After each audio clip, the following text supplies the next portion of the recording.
Go for it. G'day, I'm Chris Ringland, and we're here in my vineyard in the Barossa Valley, but I've got in front of me a selection of Spanish wines.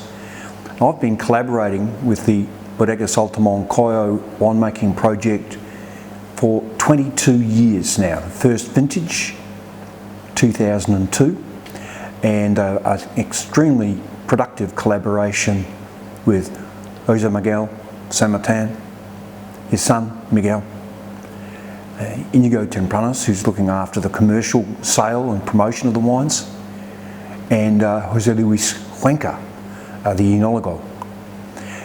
We've got to know each other over the years, and we've been collaborating on producing some very, very serious Garnacha out of the home of Garnacha, of course, Aragona in Spain, and of course Bodegas Alto Moncayo, located of course near Borcel, in the heart of the home of Garnacha.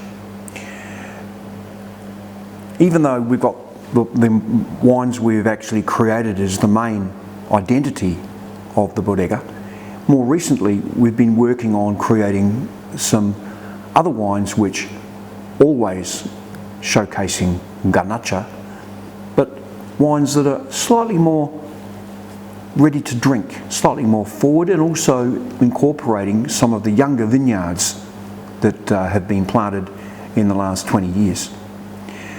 The first of these new crop of wines, of course, is Zismero.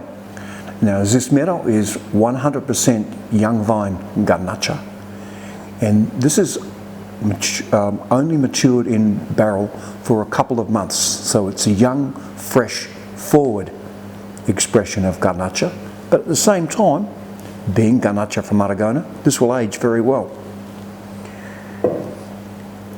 The next wine, Barambán, is actually a very interesting reflection on the sort of classic styles out of La Rioja, in that there's always been some Tempranillo grown in Campo de Borja region, but with this wine we're combining it with Garnacha. Now this wine only gets around 6 months of maturation in wood before we assemble the wines for bottling. And the Tempranillo components and the Garnacha components are all fermented separately, and then we evaluate how we're going to combine them to create a fresh, modern style of Tempranillo Garnacha. And then a wine I'm particularly proud of, Gruñón, way back in the late 2000s, when we were really getting underway with our collaboration with Alto Moncayo, I suggested that I thought it would be excellent country for growing Shiraz. And they took me seriously at the suggestion and planted some what are now extremely fine parcels of Shiraz, and very interestingly, an Australian clone of Shiraz rather than a French clone of Syrah. And my suggestion for this one, Gruñón, was to explore whole cluster fermentation of Shiraz, leaving the whole clusters in the tank for a couple of months to very naturally go through fermentation, and then combining with conventionally fermented Garnacha. Now, this wine's very special in that the wines are then stored in stainless steel tanks and bottled without any oak maturation at all. And this wine is something I'm very proud of in terms of the style and the expression that is being created out of the traditional home of Garnacha. And then of course now on to the main game of the great classic wines that we've created. Veraton,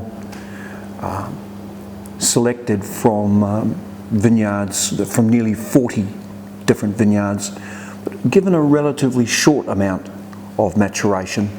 And here I'm collaborating with Jose Luis in selecting vineyards that are more fruit forward and providing a slightly fresher approach in style, but nevertheless We now know from the very first vintage of Veraton, 2003, that this wine is also capable of aging very well. Of course, the main signature wine of the bodega, Alto Moncayo, just on 2 years of maturation in a combination of French and new French and American barricas. Each of the individual vineyards are fermented separately in small open fermenters. And of course, I've been working with Jose Luis now for quite a long time in determining which of the parcels form the structure of the main wine, Alto. And this wine is very, very much capable of long maturation. And then of course the very top expression from our perspective, now this is an individual barrel selection from individual top performing vineyards, Aquilon, and a wine that is capable of decades of maturation, yet of course still reasonably accessible if you wanted to open a bottle relatively young. I opened a bottle of the 2011 a couple of weeks ago and it's still not showing full maturity.